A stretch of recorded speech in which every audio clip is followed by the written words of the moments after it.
Hey guys, my name's Noah. Welcome back to my channel if you've been here before, but if you're new here, then welcome to my channel. Today I'm going to be talking about something really exciting, and it's something that I've been doing for a while. I'm going to be sharing with you guys, as you can tell by the title, how to start a balcony garden for under $200. And I really went back and forth trying to find the best prices and the best options since I have done balcony gardens before. This time I did my balcony garden just perfect. So I'm really excited to share with you guys everything that I got for it and all the mistakes that I've learned in the past and what I'm doing to correct them and how I'm going to be gardening this springtime. Let's get started with the video. All right, so first things first is, what are you going to put the balcony garden in? Are you just going to have a million pots on your balcony and just be watering all of them? Probably not. That's very hard to do, and I've done that in the past. It doesn't look good either. It's not aesthetic, and it's your balcony. You're going to spend time out there. You want it to look nice, right? So I was like, let me just get a raised bed. And originally I was thinking to just get the wooden bed for the floor of the balcony, but then thinking about it, I just don't think I really wanted that aesthetic or that vibe. So I decided to get a raised bed, and I did a lot of research on it, and they're really expensive. Like, they were about $200 for a nice raised bed. I actually found this one on walmart.com, so you don't have to live near a Walmart or anything like that, and you can order it online, which I did, and it was only $90, which I thought was a steal. However, I will say when it arrived to me, it was unfinished wood, and I definitely expected it to be like a finished wood, like polished or some sort of finish on it, and it wasn't at all. So if you mind that, then this is not going to be the one for you. But if you want a good deal, definitely go ahead and get this one. It's gonna work exactly the same. You just have to be more careful when you build it, really. But other than that, it's fine. Like, it's not gonna make a difference if it's unfinished wood or finished wood. But okay, so once you get the raised bed, then when it arrives to you, you build it, whatever. It's very easy. And one thing I did really want with the raised bed is for it to have drainage holes, and looking online, some of them didn't, which I found surprising because I feel like you're only going to use it for gardening, right? That's what they're advertised to be, so they have to have a drainage hole, right? So I definitely recommend this one since it does have a drainage hole and it's rather large. So the second thing I needed was soil. So step number one is getting soil. And I've always done regular potting mix, but this time I was like, let me try to get something a little bit better for my plants. And I found this big bag for $8. Look at this thing. It's huge, right? It's definitely worth your money.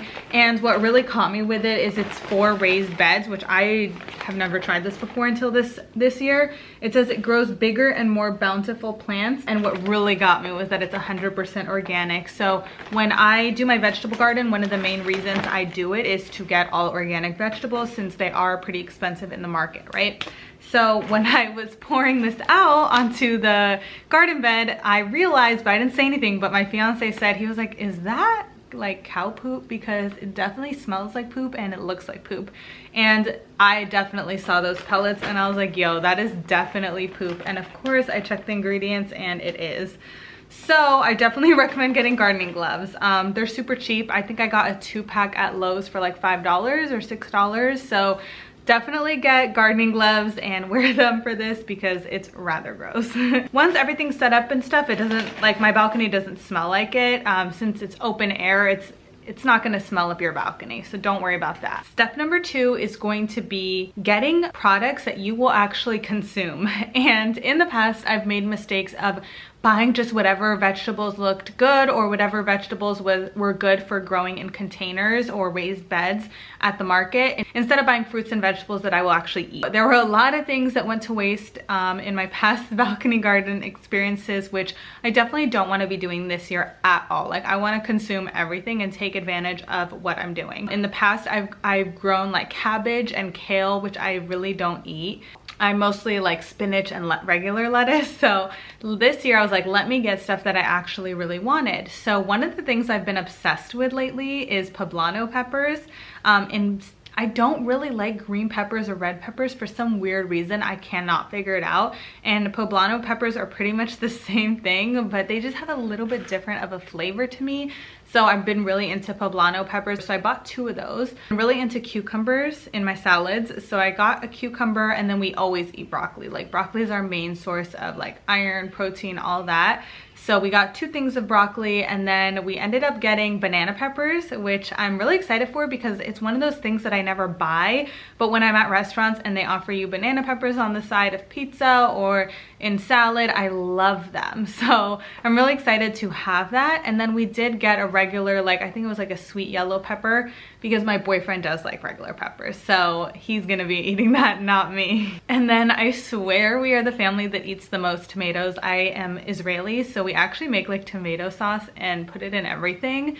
So we eat a lot of tomatoes. Like, when I go to the grocery store, I get a bunch of tomatoes and we go through and we never toss them or anything.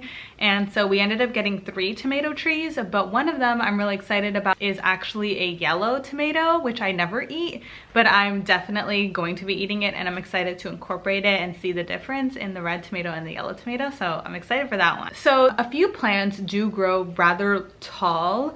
So I think, in my opinion, they would be awkward for a raised bed. So you can definitely do your research on that beforehand and figure out what's gonna grow tall, or you can trial and error. If it does grow too tall, you can take it out and put it in a pot. For the tomato plants, we do know that they grow very, very, very tall in our experience. So we actually are gonna put them all in single containers and not put them in the raised bed. So just throwing that out there, that's gonna be separate.